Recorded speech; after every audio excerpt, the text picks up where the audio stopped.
সুবহানাল্লাহ 33 বার, আলহামদুলিল্লাহ 33 বার, আল্লাহু আকবার 34 বার, অথবা শেষে তিনটা 33 বার পড়ে মিলাবেন লা ইলাহা ইল্লাল্লাহ ওয়াহদা লা শারীকা লাহুল মুলকু ওয়া লাহুল হামদু ওয়া হুয়া আলা কুল্লি শাইইন কাদির।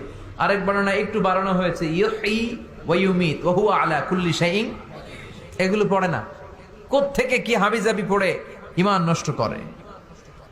এজন্য মুমিন হবে, মুমিন they work smart, they don't work hard. মুমিন স্মার্টলি কাজ করে, মুমিন কষ্ট করে কাজ করে না। সুবহানাল্লাহ কইবেন না?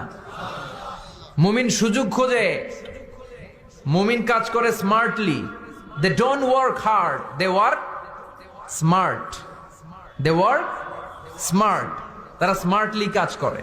কাবা ঘরের 4টা কর্নার আছে। একটা কর্নারের নাম হচ্ছে রুকনুল হাজারিল আসওয়াদ, এটার নাম হচ্ছে ব্ল্যাক স্টোন কর্নার, যেখানে হাজরা আসওয়াদের পাথর আছে।